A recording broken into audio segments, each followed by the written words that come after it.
In 1982, a crane lifted the shattered hull of the Mary Rose from the floor of the Solent.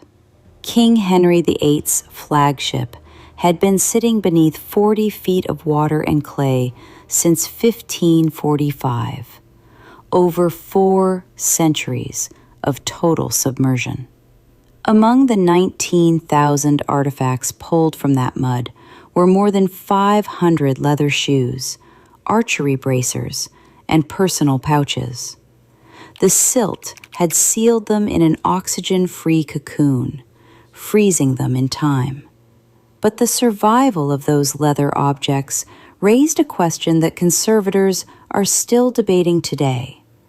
Once leather is exposed to the atmosphere again, what actually keeps it from crumbling to dust? That question matters far more than it sounds, because every leather jacket hanging in your closet, every pair of boots on your shoe rack, every bag slung over your shoulder is fighting the exact same battle those Tudor artifacts face. A slow, invisible war against dryness, friction, and chemical breakdown. The modern leather care industry generates billions of dollars a year selling you weapons for that fight. Sprays, creams, polishes, waxes, an entire arsenal of branded products promising to save your gear. But what if the most effective weapon in that arsenal is also the cheapest? What if it has been hiding in plain sight for over 500 years, sitting on the bottom shelf of a farming supply store, in an unbranded plastic bottle that costs less than a cup of coffee? This is the story of Neatsfoot oil, a substance so old it predates the English language as we know it, so effective that militaries standardized it for centuries, and so inexpensive that no corporation has ever had a financial reason to advertise it. It is not a miracle cure. It has real limitations that most advocates won't tell you about. But understanding what it is, how it works, and where it fits in the history of material preservation might just change the way you think about the things you own. This is Oracle Prime. Let's get into it. The science of why leather dies. To understand why Neatsfoot oil matters, you first have to understand what leather actually is, and why it's constantly trying to self-destruct. Leather is a biological material. Specifically, it is a dense mesh of collagen fibers, the same structural protein found in tendons, skin, and connective tissue across all mammals. When an animal is alive, those collagen fibers are continuously lubricated by natural fats and oils secreted by the sebaceous glands beneath the skin. That internal lubrication keeps the hide flexible, resilient, and alive. The tanning process changes everything. Tanning stabilizes collagen so it won't decompose, creating chemical cross-links between fibers. But in the process, the water and natural oils that kept the hide supple are largely stripped away. What remains is a structurally stable but fundamentally dry material, collagen fibers locked in position with nothing to lubricate them. Now imagine what happens when you actually use that leather. Every time you bend your boots when you walk, flex a belt around your waist, or expose a bag to sun and rain, those unlubricated collagen fibers grind against each other at microscopic contact points. Over months and years, that friction generates cumulative damage. Tiny abrasions that eventually produce the cracking visible in neglected leather as fiber bundles separate and fail. There is a second process at work as well. When humidity fluctuates, and it always does, Moisture inside the leather migrates to the surface, carrying dissolved internal materials with it and depositing them in the outer layers. Over time, this physically restricts the movement of fibers, causing the leather to stiffen, darken, and eventually fracture under stress. Leather scientists call this age hardening, and it is the primary reason old leather becomes rigid and brittle. The solution seems obvious: replace the lost lubrication. But not just any lubricant will do. The wrong one can accelerate the very damage you're trying to prevent. And this is where a peculiar quirk of cattle biology enters the story.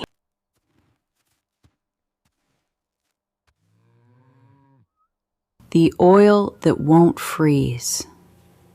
The word neat comes from Old English. It simply meant cattle.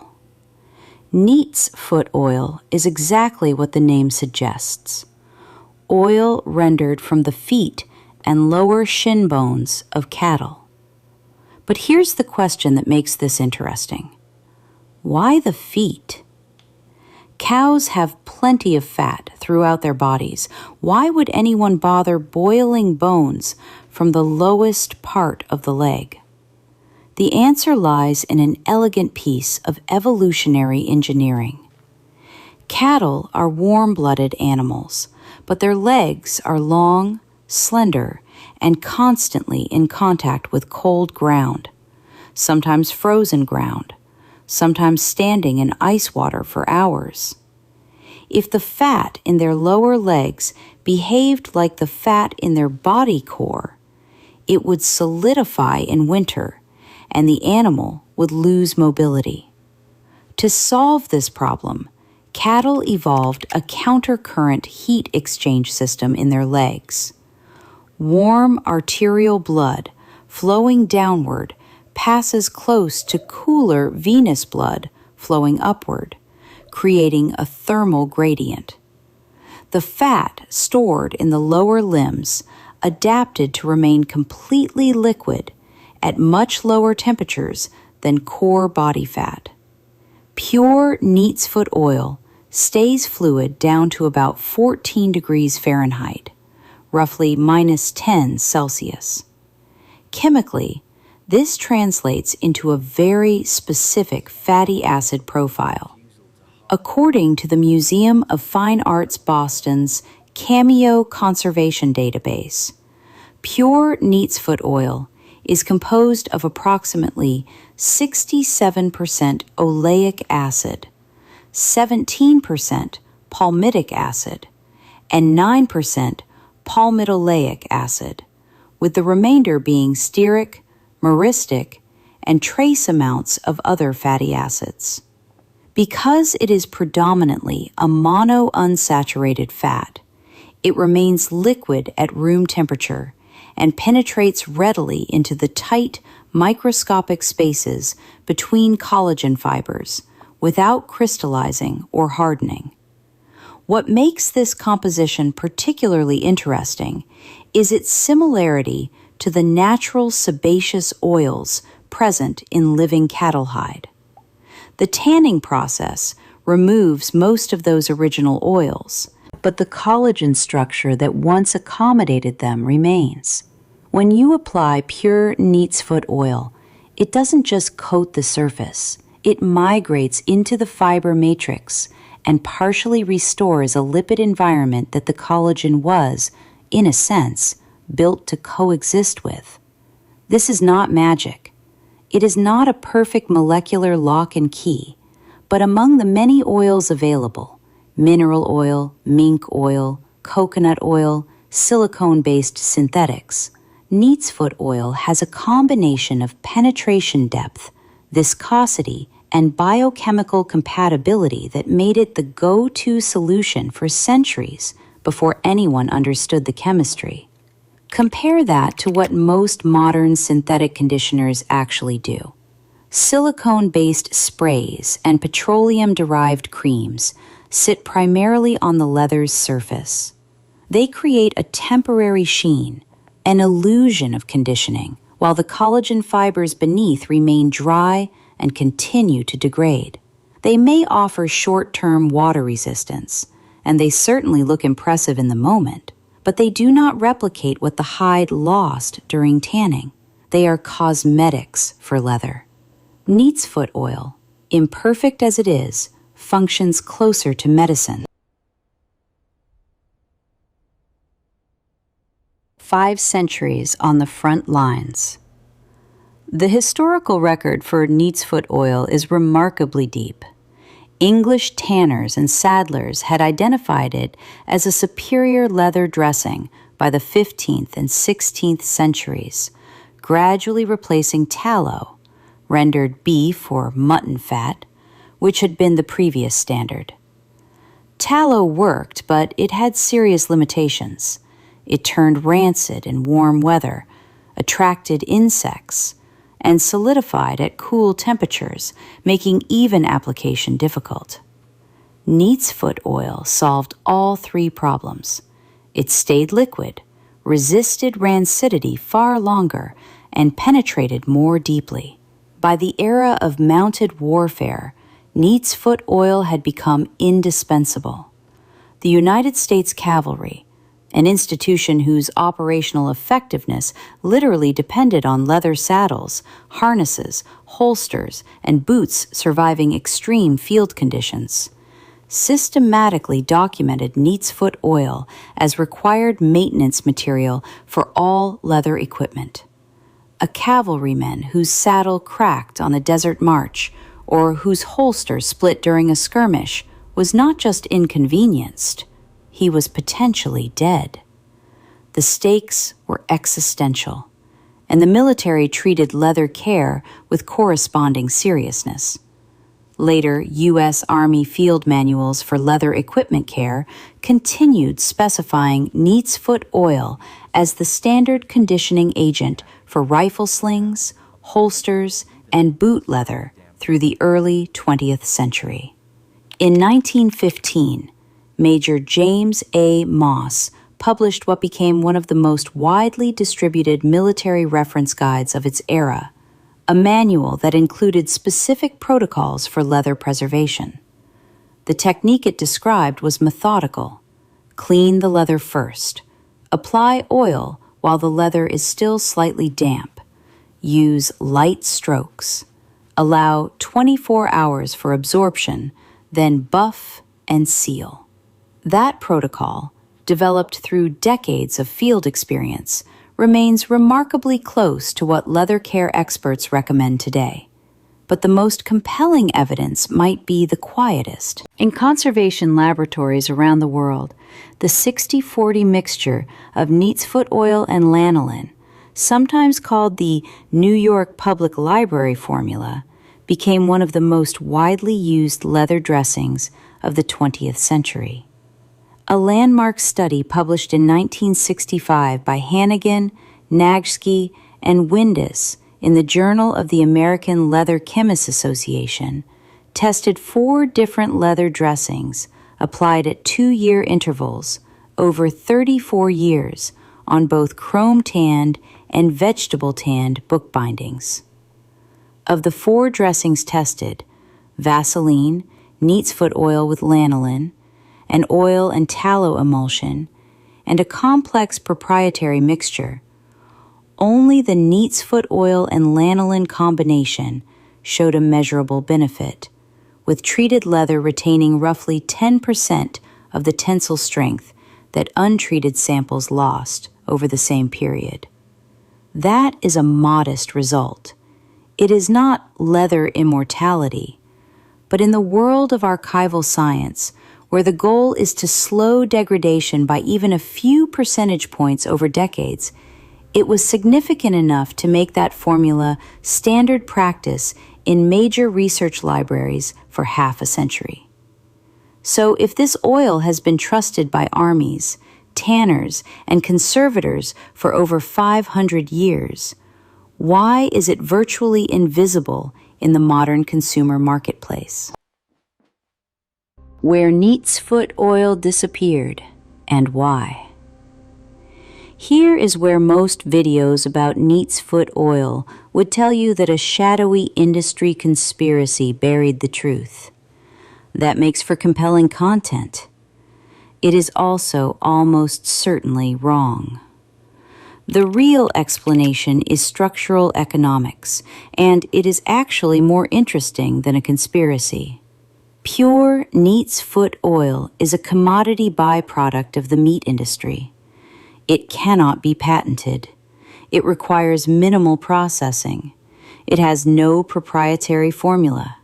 A liter costs roughly $2 to $4 at wholesale, and a single bottle can last years with proper use. Now ask yourself, if you were running a leather care company, would you build your business around a product with zero brand differentiation, no patent protection, and a raw material cost of pennies per unit? Or would you take that same oil, blend it with lanolin and beeswax, add a pleasant fragrance, put it in an attractive heritage-branded tin, and sell it at a significant markup, offering the consumer convenience, consistency, and a premium experience? The answer is obvious, and it is not evil. It is how every consumer goods market operates. The premium products you see at retail, the Saphir Renovateurs, the Leather Honeys, the Heritage Boot Oils, are not fraudulent. Many of them contain Neatsfoot oil or similar animal-derived fats as active ingredients. What you're paying for is the formulation work, the quality control, the packaging, and the brand trust. Whether that premium is worth it to you is a personal calculation. But here is the structural consequence. Because no corporation profits from promoting pure Neatsfoot oil by name, no corporation advertises it. It has no marketing budget, no Instagram presence, no influencer partnerships. It sits on the bottom shelf of Tractor Supply Company in a plain bottle with generic labeling, completely invisible to anyone who doesn't already know what it is. This is how genuinely useful knowledge fades from public awareness, not through suppression, but through economic indifference. No villain buried Neatsfoot oil. The market simply built a highway around it. What they won't tell you. The honest limitations. And now for the part that most Neatsfoot oil advocates skip entirely. The part that will actually save you from making expensive mistakes. Pure Neatsfoot oil is not a perfect product. It has real, documented drawbacks that you need to understand before you apply it to anything you care about. First, and this is critical, Neatsfoot oil can oxidize over time. Like any unsaturated fat, it reacts slowly with oxygen. On working leather that gets regular use, cleaning, and reapplication, this is generally not a significant issue. But on leather that sits in storage or on display, museum pieces, collectibles, archival objects, oxidized Neatsfoot oil can actually contribute to embrittlement rather than prevent it. Multiple conservation sources, including the Wikipedia entry for Neatsfoot oil itself, note this concern explicitly. It is one reason why modern museum conservators have moved toward more stable, synthetic formulations for objects meant to survive for centuries without intervention. Second, Neatsfoot oil will darken your leather. This is not a subtle effect on lighter shades. Tan, natural, or light brown leather can shift dramatically in color after even a single application. For some people, that rich, deep patina is exactly what they want. For others, it ruins the aesthetic they paid for. Know this before you start. Third, over-application is a real danger. Too much Neatsfoot oil saturates the fiber matrix, leaving a tacky surface that attracts dust and dirt. In severe cases, excess oil can wick through leather into adjacent materials, a well-documented problem in library conservation, where Neatsfoot oil migrated from book bindings into paper pages, causing permanent staining. Fourth, not all leather responds equally. Chrome-tanned leather, which accounts for the vast majority of modern consumer leather goods, has a different chemical structure than the vegetable-tanned leather that Neatsfoot oil was historically used on. It will still benefit from conditioning, but the interaction is not identical. Patent leather, suede, and nubuck should not be treated with Neatsfoot oil at all. Understanding these limitations does not diminish the product. It makes you a more competent user of it. Knowing when not to use a tool is just as valuable as knowing when to use it. The danger you must avoid. Neatsfoot oil compound. If you take one practical lesson from this entire video, let it be this. There is a critical difference between pure Neatsfoot oil and Neatsfoot oil compound. Getting this wrong can cost you a pair of boots. Despite the confusingly similar names, Neatsfoot oil compound is a fundamentally different product. It contains a small amount of actual Neatsfoot oil, diluted heavily with mineral oils, petroleum derivatives, or synthetic cutting oils. The label will often say prime Neatsfoot oil compound, and the word prime here does not mean premium. It means blended. It is a marketing term designed to sound reassuring while telling you, in small print, that the product is mostly petroleum. Petroleum-based mineral oils create specific problems for leather. They form an occlusive surface layer, essentially a plastic-like barrier that seals the leather's pores.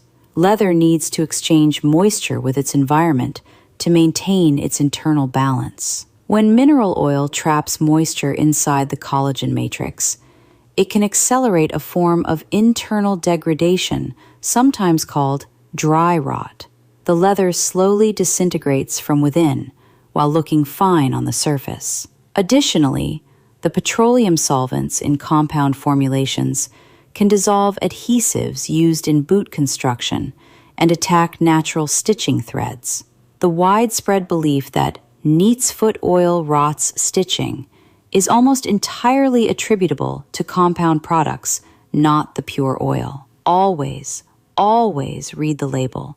If it says compound, blend, or prime Neatsfoot oil compound, put it back on the shelf. You want 100% pure Neatsfoot oil, full stop. How to verify what you bought. Because labeling can be misleading, you can perform simple verification at home. The cold test takes advantage of Neatsfoot oil's evolutionary adaptation. Place a tablespoon of oil in a small glass container and put it in your freezer, around 14 degrees Fahrenheit, for about 60 minutes. Pure Neatsfoot oil will become cloudy and thicken slightly, but it will remain liquid. If the oil freezes solid or separates into distinct layers, it has been significantly diluted with vegetable oils or mineral oil. The paper test reveals petroleum contamination. Place a single drop on white paper and leave it in a warm room for an hour. Pure Neatsfoot oil leaves a translucent, even spot. If you see the oil spreading aggressively with a dark ring or halo around the edges, petroleum solvents are likely present. And trust your nose. Pure Neatsfoot oil has a faint, earthy animal scent, sometimes described as mild tallow. If your oil smells like chemicals, kerosene, or has absolutely no smell at all, it has been heavily processed or replaced entirely with synthetic material. The protocol: applying oil the right way. Now that you have verified pure Neatsfoot oil, application technique matters enormously. Done wrong, even the right product can cause damage. Step 1. Clean first. Never apply oil to dirty leather. Dust and grit act as abrasives. If you drive them deeper into the collagen fibers with oil, you accelerate internal wear. Remove surface dust with a soft brush, then use a damp sponge with a mild, pH-neutral soap. Traditional Castile soap works well to wash away salt deposits, old residue, and surface grime. Wipe clean with a damp cloth and let the leather reach a half-dry state. Step 2. Apply while slightly damp. This is the step most people get wrong. If leather is bone dry, it absorbs oil instantly and unevenly, creating saturated patches alongside starved areas. Residual moisture acts as a carrier, slowing absorption and allowing the oil to distribute more uniformly through the fiber matrix. Step 3. Light, even coats. Use a soft cloth and apply with long, light strokes. Heavy pressure squeezes out excess oil. Slow, concentrated application saturates one spot while starving another. The principle is simple. Multiple thin coats applied over time vastly outperform a single heavy application. When possible, apply to the rough underside of the leather. The flesh side is more porous and draws oil inward through capillary action more effectively than the finished surface. Step 4. Patience. Place the treated leather in a warm, dry room and leave it alone for 24 hours. Do not use a hairdryer, heat gun, or radiator. Artificial heat drives oil back to the surface before it has time to distribute through the fibers. Let physics do the work overnight. Step 5. Buff and seal. After 24 hours, take a clean, dry cloth and briskly buff away any unabsorbed surface oil. If you want additional weather protection, finish with a thin coat of pure beeswax. The Neatsfoot oil conditions the internal fiber structure. The beeswax seals the surface pores, providing water repellency without completely blocking the leather's ability to exchange moisture. This combination, oil inside, wax outside, is essentially the same two-layer strategy that saddlers have used since the 18th century. It works because each component does what the other cannot. One more warning that bears repeating. This process will darken your leather. If you own light tan boots and you want them to stay light tan, pure Neatsfoot oil is not your answer.